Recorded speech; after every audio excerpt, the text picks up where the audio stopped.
The story you're about to hear isn't a lecture, it's a guided walk through a world where private life was anything but private. Imagine waking up in a society where your most personal abilities could be questioned in a courtroom, where officials kept records not of your taxes or your trade, but of your suitability for marriage. It sounds absurd, yet for centuries that was ordinary life. What we think of as privacy simply hadn't been invented. Communities judged, recorded and debated matters that today would never leave a doctor's office. And if you think this is exaggeration, remember, for our ancestors, reputation was currency.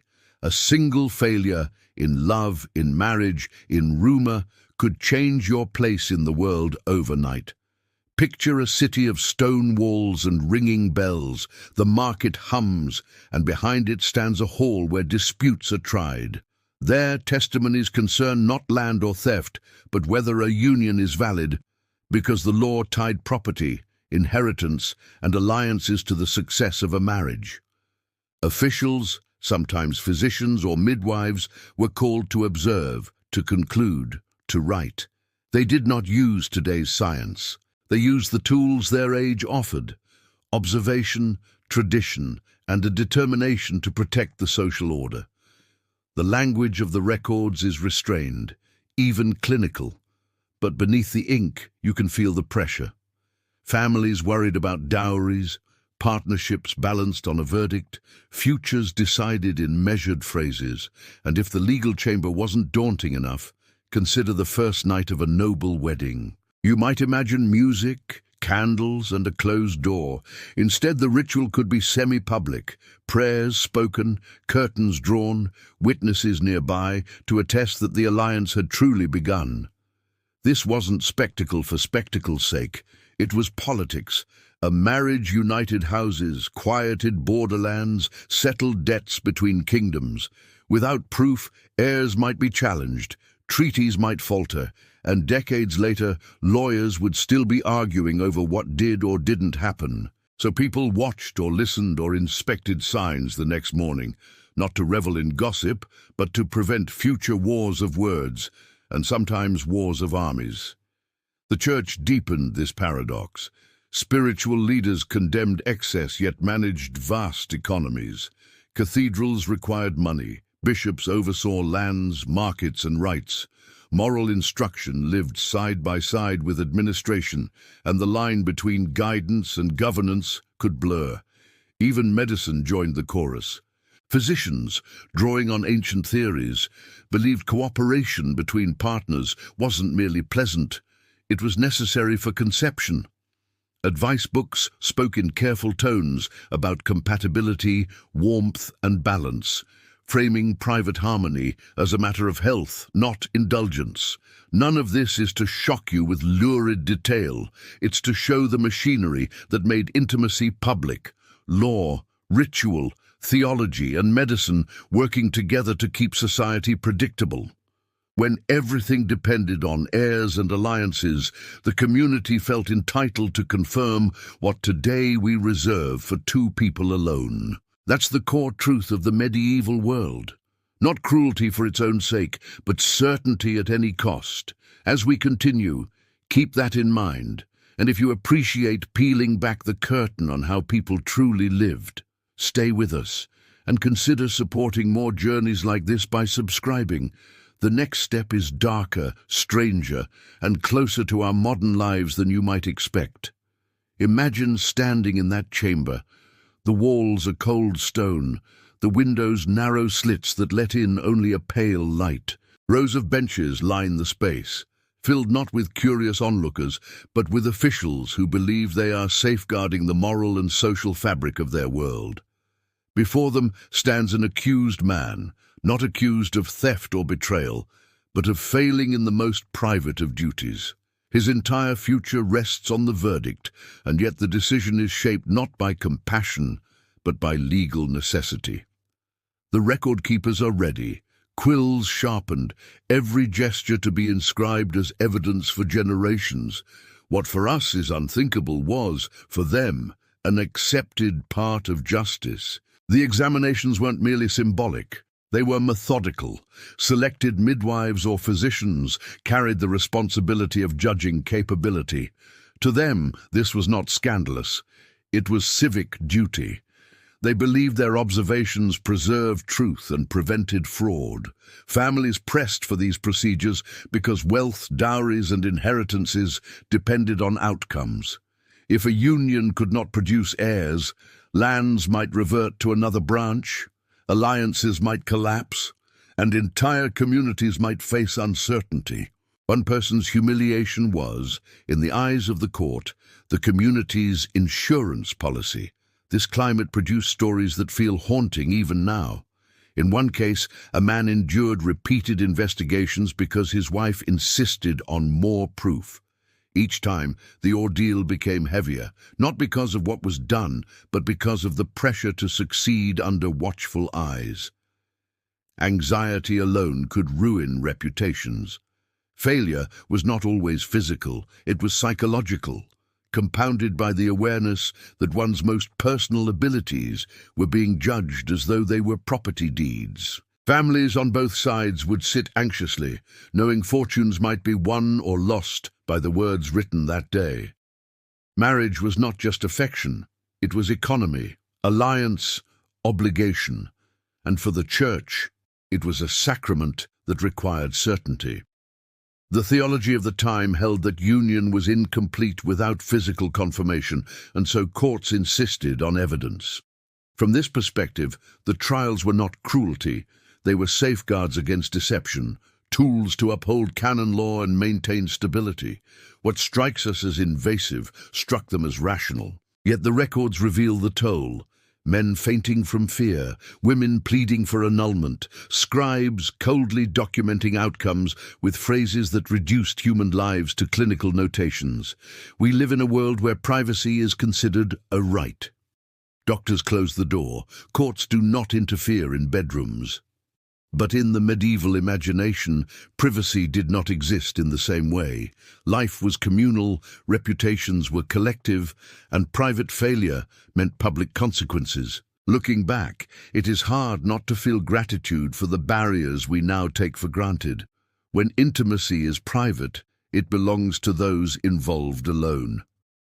In the next chapter, however, we'll see that the public eye extended even further, into the very heart of weddings, where the first night itself became a matter of state.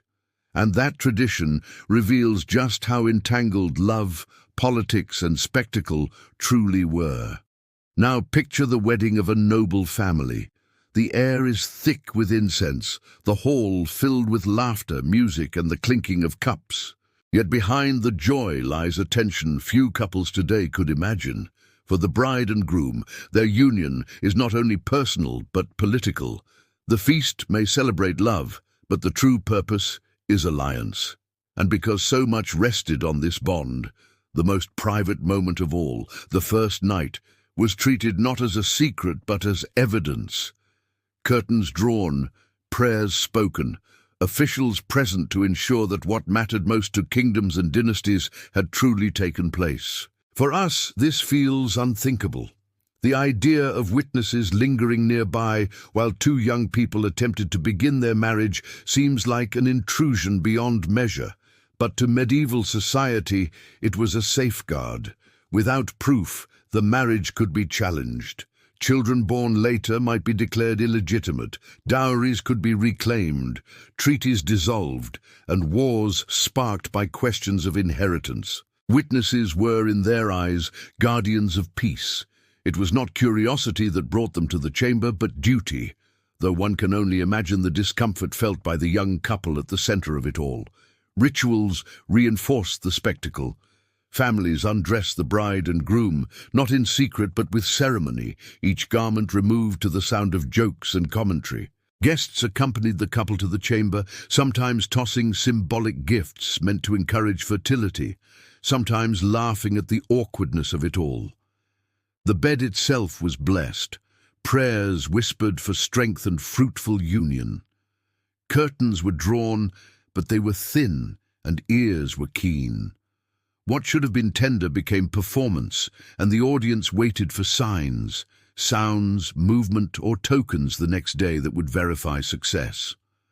Mourning brought its own trials. Sheets might be displayed to assembled guests, proof paraded through halls as if announcing victory. Midwives might be called to confirm the bride's condition, swearing oaths that carried legal weight. These were not empty gestures. They were binding evidence, recorded and preserved, shaping the legitimacy of dynasties. In cases where no proof could be offered, the couple was expected to try again. Sometimes the ritual repeated for days, weeks, even years, while rumors spread and pressure mounted. The toll on those involved was immense. Young brides, often barely teenagers, were thrust into a spotlight they could not refuse. Grooms, too, bore the crushing weight of expectation, knowing their performance determined not only their marriage, but the stability of nations. What we call anxiety today was, for them, a matter of state. To falter was not only personal failure, but political disaster. And yet families and officials pressed forward, convinced that without such measures, chaos might reign. To us, these customs seem invasive, even cruel. But to medieval minds, they were the only way to ensure certainty in a world where bloodlines and alliances carried the weight of kingdoms. What strikes us as humiliation struck them as necessity, and though centuries separate us, the echoes remain. In the pressure placed on weddings, in the expectations surrounding marriage, in the idea that private moments must prove something to the world. The stage was never empty, even in the bedroom. And from this stage we move to another contradiction, the church itself, where voices of morality often hid business empires that told a very different story. The paradox of the medieval world becomes sharpest when we look at the role of the church. From the pulpit, bishops thundered against sin, warning their congregations of the dangers of excess and indulgence. They spoke of purity, restraint, and the sanctity of marriage. Yet behind the cathedral doors, a very different story unfolded. Some of the same leaders who preached morality managed sprawling businesses that drew profit from the very practices they condemned. Cathedrals were grand and costly, armies needed funding, and the faithful expected magnificent processions. To meet those demands, bishops often turned to enterprises that blurred the line between morality and money. In London, for example, the Bishop of Winchester oversaw a district known for its bustling houses of entertainment. Far from being hidden, these establishments operated openly, with signs, records, and taxes that fed directly into the bishop's treasury. Official stamps were issued, inspections were conducted, and fees were collected with bureaucratic precision. The income funded sacred spaces, repaired churches, and even financed charity. The hypocrisy is obvious to modern eyes. Sermons about virtue were literally paid for by the profits of indulgence. Yet for medieval society there was no contradiction.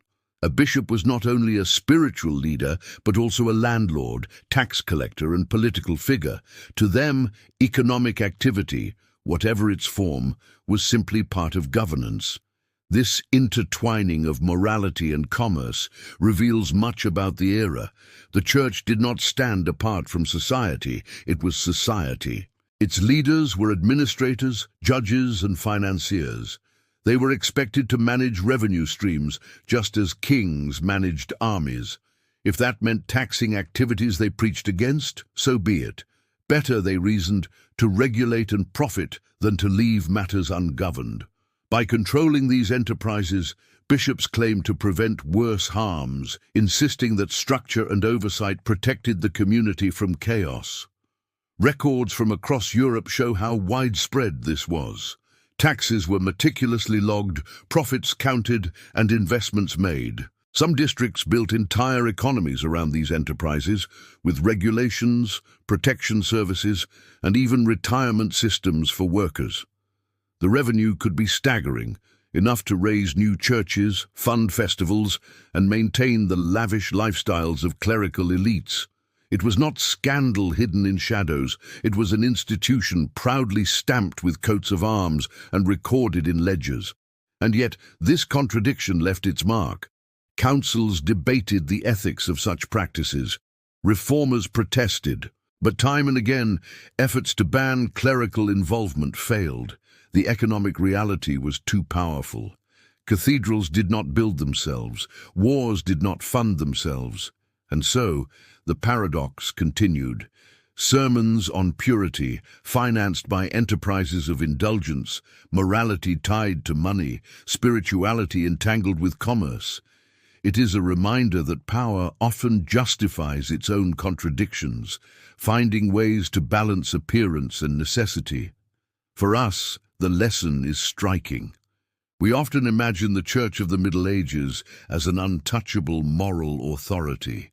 But it was also a business, deeply enmeshed in the practical needs of its time.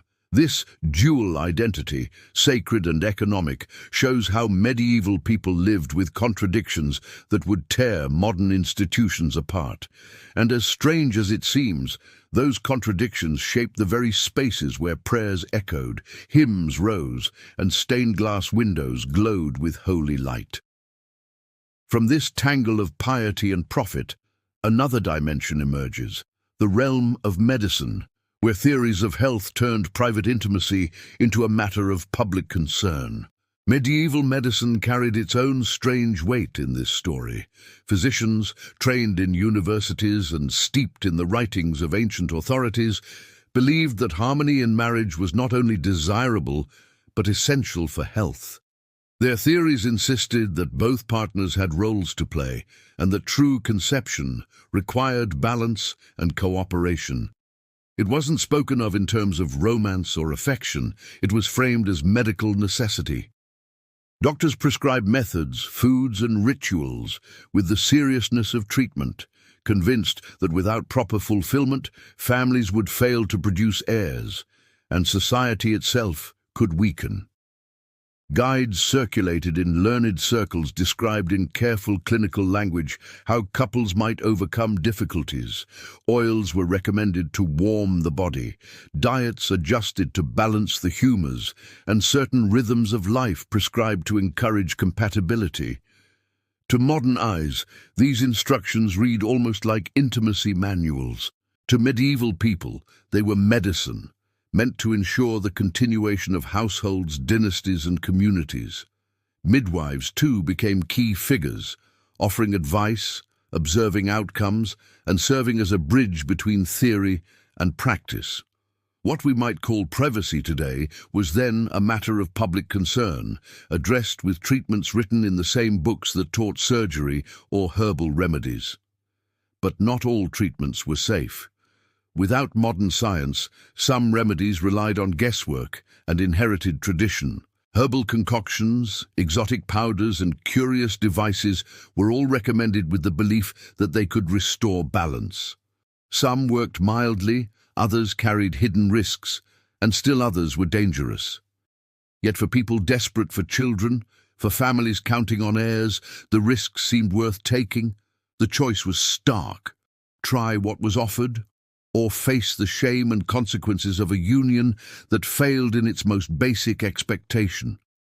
Medicine and morality intertwined, creating a world where the body was never just the body, it was property, promise, and proof. Beyond treatment, there were also attempts to avoid conception, equally fraught with peril. Women and men alike experimented with methods handed down through whispered traditions and written manuscripts. Some remedies were simple, others complex, many unreliable. A few were based on genuine observation, others rooted in superstition, but all reflected the same truth. Control over fertility was an urgent need, and people would risk much to achieve it. These attempts reveal both the ingenuity and desperation of medieval life, a world where every choice carried consequences that reached far beyond the individual. Even love itself was subject to strange experiments. Recipes for charms and potions filled manuscripts promising affection or loyalty if the right steps were taken. Sometimes harmless, sometimes unsettling, they show how deeply people longed for control in matters of the heart. To modern readers, these rituals may seem fantastical, even grotesque. But behind them lies a very human desire to be loved, to secure stability, to avoid loneliness.